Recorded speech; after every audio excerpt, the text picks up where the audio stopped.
दोस्तों नमस्कार। स्वागत है आपका हमारे इस YouTube मंच पर। दोस्तों, उत्तर प्रदेश में भारतीय जनता पार्टी के अंदर नेतृत्व परिवर्तन होगा या नहीं होगा, इसका एक सिरा गुजरात से जुड़ा हुआ है। और भारतीय जनता पार्टी क्या योगी आदित्यनाथ के चेहरे पर ही 2027 का चुनाव लड़ेगी, यानी उन्हें ही मुख्यमंत्री पद पर बनाए रखेगी, इसको लेकर भी जिस प्रकार की बातें चल रही है। केशव प्रसाद मौर्य दिल्ली दौड़ रहे हैं, ब्रजेश पाठक की अपनी महत्वाकांक्षाएं हैं और कई दूसरे लोग जो भारतीय जनता पार्टी के शीर्ष नेतृत्व से भी जुड़े बताए जाते हैं, उन सबके अपने अपने राजनीतिक खेल चल रहे हैं। लेकिन इस खेल में गुजरात कैसे घुसा हुआ है? सब लोग कहेंगे कि सत्ता के करीबी गुजरात से आने वाले एक बड़े उद्योगपति को कई कॉन्ट्रैक्ट दिए गए थे, जिसे रद्द कर दिया गया है और उत्तर प्रदेश में योगी आदित्यनाथ ने उस कथित गुजरात लॉबी को ठिकाने लगाने में अपनी तरफ से जोर लगाया है। इस वजह से भी उनकी सत्ता दांव पर है। लेकिन सत्ता दांव पर है या नहीं है, उत्तर प्रदेश में योगी आदित्यनाथ मुख्यमंत्री बनेंगे या नहीं बनेंगे, इससे ज्यादा बड़ा सवाल यह खड़ा हो गया है कि उत्तर प्रदेश में 29 जुलाई के बाद आनंदीबेन पटेल राज्यपाल रहेंगी या नहीं रहेंगी। और यह संवैधानिक सवाल है और इस संवैधानिक सवाल के आसपास ही यह भी तय होना है कि आखिर उत्तर प्रदेश में मुख्यमंत्री के पद पर परिवर्तन होना है, बीजेपी का घोड़ा बदला जाएगा या बीजेपी यूं ही चलती रहेगी जिस चाल से विधानसभा और लोकसभा चुनाव में चलती रही है। कई सारे सवाल हैं जिस सवाल के पीछे एक अपॉइंटमेंट, जी हां, एक अपॉइंटमेंट कई सारे सवालों का जवाब दे देगा और वो अपॉइंटमेंट है उत्तर प्रदेश के नए राज्यपाल का अपॉइंटमेंट। क्योंकि 29 जुलाई के बाद उत्तर प्रदेश में आनंदीबेन पटेल गवर्नर नहीं रहेंगी। वो गवर्नर कैसे रह सकती हैं? यदि नरेंद्र मोदी की सरकार दोबारा उन्हें गवर्नर के पद पर रीअपॉइंट करे, यानी पुनः उनकी नियुक्ति करे, तभी वो गवर्नर रह सकती हैं। या फिर किसी नए गवर्नर की नियुक्ति उत्तर प्रदेश में की जाए, तभी कोई नया गवर्नर आएगा और उसके बाद उत्तर प्रदेश के पावर इक्वेशन को बीजेपी के अंदर देखा जाएगा। गवर्नर का पद यानी राज्यपाल का पद एक संवैधानिक पद है, मुख्यमंत्री का पद भी एक संवैधानिक पद है और राज्यपाल के पद और मुख्यमंत्री के पद को लेकर उसकी संवैधानिकता के दायरे से बाहर निकलकर बीजेपी के अंदर के पावर इक्वेशन और पावर टसल के बीच आखिर ये पद और ये अपॉइंटमेंट महत्वपूर्ण कैसे हो गए हैं, तो इसे समझने के लिए गुजरात की पॉलिटिक्स को समझना जरूरी हो जाता है। और गुजरात की पॉलिटिक्स को समझना क्यों जरूरी हो जाता है? तो इसलिए जरूरी हो जाता है कि आनंदीबेन पटेल के रूट्स भी बीजेपी से जुड़े हैं। वो भारतीय जनता पार्टी की मुख्यमंत्री रही है गुजरात में। अमित शाह केंद्रीय गृह मंत्री और बीजेपी के चाणक्य, उनके रूट्स भी बीजेपी से हैं। वो गुजरात में भी मंत्री रहे हैं और भाजपा के अध्यक्ष रहे हैं। प्रधानमंत्री नरेंद्र मोदी भी गुजरात से आते हैं। और इन सब के बीच जब तक आनंदीबेन पटेल गुजरात में मुख्यमंत्री थी, वहां अमित शाह की चलती नहीं थी बीजेपी के अंदर, ऐसा बीजेपी के अंदरूनी सूत्र दावा करते हैं। आनंदीबेन पटेल और अमित शाह के बीच के इक्वेशन बहुत अच्छे नहीं है। ठीक इसी तरह से योगी आदित्यनाथ और अमित शाह के बीच के इक्वेशन अच्छे नहीं बताए जाते। तो याद रखिए, दुश्मन का दुश्मन भी दोस्त होता है। अमित शाह बनाम आनंदीबेन पटेल, अमित शाह बनाम योगी आदित्यनाथ। तो इन दोनों ही परिस्थितियों में योगी आदित्यनाथ और आनंदीबेन पटेल, स्वाभाविक है कि इन दोनों के बीच राजनीतिक रिश्ते प्रगाढ़ होंगे। और जब तक ये राजनीतिक रिश्ते प्रगाढ़ रहेंगे, तब तक उत्तर प्रदेश के मुख्यमंत्री के पद पर किसी भी प्रकार का बदलाव लाने की चाणक्य की इच्छा पूरी नहीं हो सकती। आधुनिक चाणक्य की इच्छा पूरी नहीं हो सकती है। ये तय है, करीब करीब तय है। इसलिए भी तय है क्योंकि योगी आदित्यनाथ यदि अड़ जाए कि वो मुख्यमंत्री पद से इस्तीफा नहीं देंगे, आला कमान के आदेश को भी मानने से इनकार कर देंगे, तो क्या करेगी बीजेपी? 11 मई 2023 का महाराष्ट्र के मामले में सुप्रीम कोर्ट की संविधान पीठ का जजमेंट है कि किसी भी पार्टी के अंदर इंटरनल फाइट यानी आंतरिक संघर्ष और आंतरिक टूट फूट की स्थिति में किसी भी प्रकार से दल के अंदर की स्थिति के मामले में राज्यपाल अब मुख्यमंत्री से विश्वास मत हासिल करने के लिए नहीं कह सकते। अब बीजेपी के अंदर जब गड़बड़ियां होंगी, नेतृत्व परिवर्तन का सवाल होगा, तो अखिलेश यादव को तो सत्ता मिलनी नहीं है। तो भला अखिलेश यादव क्यों जाएंगे अविश्वास प्रस्ताव लेकर आने? ये सब सवाल है जिन सवालों के इर्द गिर्द उत्तर प्रदेश में मुख्यमंत्री की कुर्सी पर योगी आदित्यनाथ तब तक सलामत है जब भारतीय जनता पार्टी के अंदर के पावर इक्वेशन में अमित शाह विरोधी खेमे की मानी जाने वाली आनंदीबेन पटेल या कोई और उनकी जगह आता है जो अमित शाह विरोधी कैंप का माना जाता है। वो व्यक्ति यदि राजभवन में बैठता है तो तय मानिए कि लखनऊ में कोई भी पॉलिटिकल ऑपरेशन दिल्ली के लिए, उस कथित गुजरात लॉबी के लिए आसान नहीं होने वाला है। अमित शाह देश के गृह मंत्री हैं। भारतीय जनता पार्टी की तमाम स्टेट यूनिट्स कहा जाता है कि उनकी मुट्ठी में है। कई मुख्यमंत्री उनकी मुट्ठी में है, कई राज्यों के उप मुख्यमंत्री उनकी मुट्ठी में है और अधिकांश राज्यों के संगठन में हावी लोग उनकी मुट्ठी में बताए जाते हैं। और जब सब कुछ अमित शाह की मुट्ठी में है, सब कुछ शाह साहब की मुट्ठी में है, तो योगी आदित्यनाथ उनकी मुट्ठी में क्यों नहीं है? यही वो सवाल है जिस सवाल के इर्द गिर्द लोकसभा चुनाव के बाद की परिस्थितियों में, उत्तर प्रदेश में सीटें आधी होने की परिस्थितियों में, उत्तर प्रदेश में नेतृत्व परिवर्तन की एक सुगबुगाहट शुरू हुई। सत्ता संगठन से बड़ा है, संगठन सत्ता से बड़ा है, ये बात केशव प्रसाद मौर्य कहने की स्थिति तक गए। दिल्ली लखनऊ की उनकी दौड़ चलती रही, उसके पहले भी कई सारी कैबिनेट बैठकों को स्किप करते रहे। लेकिन अब जो हालात बन रहे हैं, उन हालात में आज 20 जुलाई है, महज 8-9 दिनों के बाद आनंदीबेन पटेल का बतौर राज्यपाल कार्यकाल खत्म हो जाएगा और उम्मीद है कि आने वाले 1-2 दिनों में नए राज्यपाल की नियुक्ति या नए कार्यकाल के लिए आनंदीबेन पटेल की नियुक्ति से संबंधित अधिसूचना भी जारी हो जाएगी और उस अधिसूचना में उत्तर प्रदेश की राजनीति के बारे में काफी कुछ छिपा हुआ होगा। आनंदीबेन पटेल की ये परिवार के सदस्य, उन पर इनकम टैक्स का छापा पड़ा। पिछले साल की बात है गुजरात में।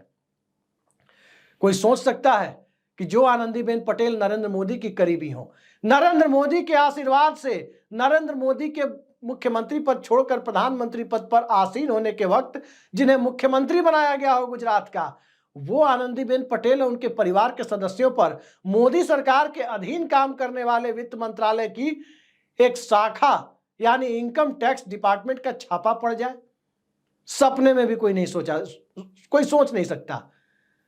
ये फर्क है और यही फर्क है कि नरेंद्र मोदी के अम्ब्रेला के तले, उनके छाते के तले गुजरात भाजपा में कई सारे गुट चलते हैं। गुजरात के मुख्यमंत्री भूपेंद्र पटेल को भी आनंदीबेन पटेल के आशीर्वाद से बनाया गया मुख्यमंत्री कहा जाता है। यानी भूपेंद्र पटेल नरेंद्र मोदी के अधीन मंत्री भी कभी नहीं बने थे, लेकिन आज की तारीख में वो मुख्यमंत्री हैं। और मुख्यमंत्री कैसे? तो गुजरात भाजपा में किसी से भी पूछकर कोई भी व्यक्ति पता लगा सकता है कि आखिर किसने भूपेंद्र पटेल के नाम का प्रस्ताव दिया था मुख्यमंत्री बनाने के लिए। अमित शाह ने नहीं दिया था, CR पाटिल ने नहीं दिया था, वो नाम बताया जाता है कि आनंदीबेन पटेल की तरफ से आया था। तो आनंदीबेन पटेल की ताकत कितनी है भाजपा के अंदर, भले ही वो संवैधानिक पद पर है, संवैधानिक पद पर बैठा हुआ व्यक्ति दलीय निष्ठा से ऊपर उठ जाता है, लेकिन आज के दौर में आप देखते हैं होता क्या है। और जो व्यक्ति एक बार राजनीति में चला गया, वो राजनीति से बाहर हटकर संवैधानिक पद पर भी बैठता है तो उसकी दलीय निष्ठा कहीं ना कहीं जुड़ी रहती है। तो गुजरात भाजपा में उनकी ठसक क्या है, उनकी चलती कितनी है, ये अंदाजा आप इससे लगा सकते हैं कि उनकी चाहत वाला व्यक्ति, जिसे वो मुख्यमंत्री बनाना चाहती थी, वो व्यक्ति मुख्यमंत्री पद पर आसीन है। वहीं अमित शाह साहब को देखिए, नरेंद्र मोदी ने पूरे देश में भारतीय जनता पार्टी को अमित शाह के मिजाज के अनुरूप चलाने की छूट दे दी, लेकिन अपने गृह राज्य गुजरात में पार्टी अफेयर के मामले में, पार्टी के मामले में, सरकार के मामले में अमित शाह को कमोबेश गुजरात मामलों से दूर रखा गया। यहां तक कि जिन CR पाटिल की बात कही जाती है, बताया जाता है कि वो भी अमित शाह के उतने करीब नहीं है जितने करीब आमतौर पर लोग समझते हैं। अब CR पाटिल का भी प्रदेश अध्यक्ष से हटाए जाने या उन्हें कोई दूसरी बड़ी जिम्मेदारी, हटाए जाने नहीं बल्कि किसी दूसरी बड़ी जिम्मेदारी दिए जाने की बात चल रही है। संगठन में हो सकता है दिल्ली लाकर कुछ दिया जाए। गुजरात भाजपा में अमित शाह साहब की कभी भी वो हैसियत नहीं रही जो देश के दूसरे हिस्से में। ये बात भाजपा में कमोबेश सभी जानते हैं। और आज की तारीख में उत्तर प्रदेश में मुख्यमंत्री कोई भी रहे, मुख्यमंत्री पद पर अमित शाह साहब के कोई व्यक्ति बैठेंगे, ये तय कैसे होगा? उत्तर प्रदेश बेहद महत्वपूर्ण राज्य है। उत्तर प्रदेश के मुख्यमंत्री को बनाने के पहले सबसे पहले तो अमित शाह साहब को राजभवन में अपना आदमी बिठाना होगा, यानी आनंदीबेन पटेल का ऐसा उत्तराधिकारी ढूंढना होगा जो 29 जुलाई को नए राज्यपाल के रूप में शपथ ले और वो व्यक्ति उसकी राजनीतिक निष्ठा पूर्व से अमित शाह के प्रति हो। अब इस तरह के व्यक्ति का चुनाव कैसे होता है, इस पर नजर रखनी होगी। और इससे आगे जाकर देखें तो उत्तर प्रदेश देश में सबसे ज्यादा लोकसभा सांसद देने वाला राज्य है, 80 सीटें हैं। और नरेंद्र मोदी जब पहली बार प्रधानमंत्री बने थे तो भारतीय जनता पार्टी को 71 सीटें मिली थी, लगभग 90% सफलता मिली थी। ठीक उसके बाद देखें तो 62 सीटें मिली 2019 में दूसरे कार्यकाल के लिए, और तीसरे कार्यकाल के लिए उत्तर प्रदेश ने 71 और 62 से घटकर सीधे 33 पर बीजेपी को ला दिया। तो 33 पर जब बीजेपी आ गई तो स्वाभाविक है केंद्र सरकार की भी कुछ जिम्मेदारियां होंगी, हो सकता है कि राज्य सरकार के ऊपर भी ठिकरा फोड़ने की कोशिश हो। लेकिन टिकट तो लखनऊ की मर्जी से नहीं बांटे जा रहे थे, टिकट दिल्ली की मर्जी से बांटे जा रहे थे। और टिकट जब दिल्ली की मर्जी से बांटे जा रहे थे तो योगी आदित्यनाथ को हटाने के लिए जो कवायद चल रही है, क्या वो कामयाब हो पाएगी? इसके लिए भी राजभवन की जरूरत है। और अब तो ये सवाल सबसे ज्यादा मौजूद हो गया है कि उत्तर प्रदेश में नया राज्यपाल पहले आएगा या नया मुख्यमंत्री पहले आएगा, या दोनों अपने पद पर विराजमान रहेंगे। क्योंकि आनंदीबेन पटेल यदि दोबारा राज्यपाल बनी तो तय मानिए कि योगी आदित्यनाथ को हटाने की किसी भी कवायद का कामयाब होना लगभग नामुमकिन हो जाएगा। याद कीजिए 2021 का वो दौर जब तकरीबन 250 के करीब भाजपा विधायक, तब भाजपा के विधायकों की संख्या 300 से ऊपर थी, और बताया जाता है कि 250 के करीब भाजपा विधायक धरने पर बैठ गए थे। याद कीजिए वो दौर जब उत्तर प्रदेश में एक लिफाफा राजभवन में भाजपा के उस वक्त के प्रभारी के हाथों भेजा गया तो चर्चा थी कि उसमें विधायकों के सिग्नेचर है। क्या वो ऑपरेशन कामयाब हो गया था? क्या योगी आदित्यनाथ को 2021 में हटाने की चर्चा जो जोरों से चल रही थी, क्या वो कामयाब हो गई थी? नहीं हो पाई थी। क्यों नहीं हो पाई थी? क्योंकि राजभवन किसी भी तरह से योगी आदित्यनाथ को पद से हटाने की कार्रवाई में खुद हिस्सा नहीं बनना चाहता था। और आज की तारीख में देश के किसी भी राज्य में, और खासकर 11 मई 2023 के सुप्रीम कोर्ट के जजमेंट के बाद, यदि मुख्यमंत्री पद ना छोड़ना चाहे, विधायक दल में उसके खिलाफ कोई बहुत बड़ा रिसेंटमेंट, यानी विधायक दल में मुख्यमंत्री के खिलाफ बहुत बड़ा असंतोष ना हो, तो कोई व्यक्ति मुख्यमंत्री पद को, कोई आला कमान हटा नहीं सकता पद से। अब उत्तर प्रदेश की सियासत में कई फैक्टर जुड़े हुए हैं। एक फैक्टर उत्तर प्रदेश की ठाकुर पॉलिटिक्स, जिसका कथित ठाकुरवाद का आरोप योगी आदित्यनाथ पर लगता है। दूसरा, उत्तर प्रदेश में आनंदीबेन पटेल को यदि राज्यपाल से हटाया जाता है तो उत्तर प्रदेश की सियासत में, पावर इक्वेशन में किस प्रकार का असर पड़ेगा, वो भी एक मुद्दा है। और जब आनंदीबेन पटेल उत्तर प्रदेश के राज्यपाल पद से यदि मुक्त की जाती है, मुक्त क्या की जाती है, मतलब उन्हें नया कार्यकाल नहीं मिलता है, तो क्या आनंदीबेन पटेल को वापस गुजरात भेजा जाएगा? और क्या वापस गुजरात का मुख्यमंत्री बना दिया जाएगा? ये स्थिति अमित शाह के लिए राजनीतिक तौर पर और बड़ी और बुरी खबर के तौर पर सामने आ सकती है। तो आगे कुआं पीछे खाई जैसी स्थिति भारतीय जनता पार्टी के चाणक्य के लिए है। एक तो चुनावी नतीजा उस अनुरूप नहीं आया जिसकी उम्मीद वो कर रहे थे, और दूसरा, चुनावी नतीजे के साथ साथ जिस तरह की सत्ता, जिस तरह की ताकत की उम्मीद वो कर रहे थे, उसका सबसे बड़ा ऑक्सीजन उत्तर प्रदेश से जाता है, राजनीतिक ऑक्सीजन। लेकिन उत्तर प्रदेश वो दे नहीं पाया। तो जब उत्तर प्रदेश वो ऑक्सीजन दे नहीं पाया तो उस परिस्थिति में चाणक्य तो कभी नहीं चाहेंगे कि गुजरात उस ऑक्सीजन सप्लाई का रास्ता ही बंद कर दे। कई सारे मामले हैं जो एक साथ जाकर जुड़ते हुए दिखाई दे रहे हैं। गुजरात में भारतीय जनता पार्टी की इंटरनल पॉलिटिक्स, आंतरिक राजनीति, उत्तर प्रदेश और उत्तर प्रदेश की आंतरिक राजनीति, उत्तर प्रदेश में मंडल बनाम कमंडल की राजनीति, गुजरात में आनंदीबेन पटेल बनाम CR पाटिल बनाम अमित शाह। अब कौन बनाम है कौन नहीं है मुझे नहीं पता, लेकिन ये जो खबरें आती है कि नरेंद्र मोदी के ज्यादा करीब कौन, ये लड़ाई दरअसल प्रतिस्पर्धा की ज्यादा है, बनाम वाली कम है।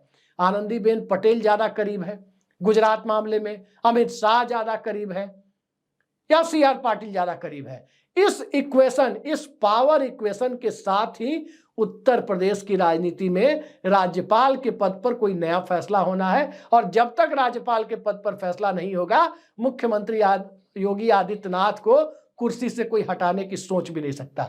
चाहे केशव प्रसाद मौर्य कोई भी कोशिश कर ले, चाहे कोई भी PDA अखिलेश यादव के नैरेटिव में आकर जुड़ जाए, चाहे कोई भी संविधान बचाने का नारा कांग्रेस पार्टी और राहुल गांधी के बैनर तले चलता हुआ दिखाई दे, योगी आदित्यनाथ मौजूदा दौर में भारतीय जनता पार्टी के लिए एक वैसे ही प्रतीक के तौर पर दिखाई दे रहे हैं जिस प्रतीक को हिला पाना कम से कम आज की तारीख में तो मुश्किल लगता है। आने वाले वक्त में यह नहीं कहा जा सकता कि नामुमकिन है। नामुमकिन इसलिए भी नहीं कह सकते क्योंकि भारतीय जनता पार्टी की आंतरिक राजनीति में BS येदियुरप्पा जैसे छत्रप को भी हटाया जा सकता है। शिवराज सिंह चौहान को चुनाव जिताने के बाद, बड़े बहुमत की स्थिति में आने के बाद मुख्यमंत्री पद नसीब नहीं होता है, तो भारतीय जनता पार्टी की आंतरिक राजनीति में तो कुछ भी संभव है, लेकिन शिवराज सिंह चौहान जैसी स्थिति याद रखिए उत्तर प्रदेश में नहीं है। वहां तो चुनाव हो चुका था, नए सिरे से नेता का चुनाव था, और मुख्यमंत्री को चुनाव के बाद इस्तीफा देना ही पड़ता है, भले ही दोबारा शपथ लेनी हो। उत्तर प्रदेश में अभी वो स्थिति नहीं है। उत्तर प्रदेश में सिटिंग CM को हटाने का मामला है, और सिटिंग CM को हटाने के लिए पार्टी के अंदर से सिटिंग CM के खिलाफ विद्रोह जैसी स्थिति हो जाए, सब कुछ सड़क पर आ जाए, वो पार्टी तो कतई नहीं चाहेगी।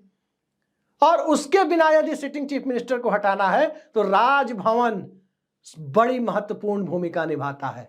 राजभवन की भूमिका सबसे महत्वपूर्ण होती है, लेकिन राजभवन में आनंदीबेन पटेल है। आनंदीबेन पटेल और योगी आदित्यनाथ, ये दोनों, जैसा कि मैंने बताया, दुश्मन का दुश्मन, यानी राजनीतिक दुश्मन का राजनीतिक दुश्मन भी दोस्त होता है। इस फलसफे पर चलते हुए अब तक रहे हैं, आगे भी, चाहे वो 8 दिन और कार्यकाल हो, चाहे 8 दिनों के बाद उन्हें दोबारा 5 साल मिल जाए, दोनों ही परिस्थितियों में भारतीय जनता पार्टी के लिए बहुत ज्यादा कुछ दिल्ली वालों के लिए और गुजरात लॉबी के लिए करने के लिए तब तक नहीं बचता है जब तक गवर्नर के पद का चेहरा तय नहीं होता है। तो देखते जाइए, ज्यादा लंबा वक्त नहीं है। 29 जुलाई 2019 को आनंदीबेन पटेल ने शपथ ली थी। उस लिहाज से 28 जुलाई की मध्य रात्रि तक, यानी 28 जुलाई 2024 की मध्य रात्रि तक संवैधानिक रूप से उनका कार्यकाल है। उसके बाद क्या होता है अगले 2-4 दिनों में आपके सामने होगा, और फिर उसके बाद कोई भी व्यक्ति काफी हद तक यह अनुमान लगा सकता है कि उत्तर प्रदेश में बीजेपी की दशा और दिशा क्या होगी। पहले उस नाम को खुलने दीजिए कि गवर्नर कौन आता है या आनंदीबेन पटेल को फ्रेश नया कार्यकाल मिलता है। आज के लिए इतना ही, नमस्कार।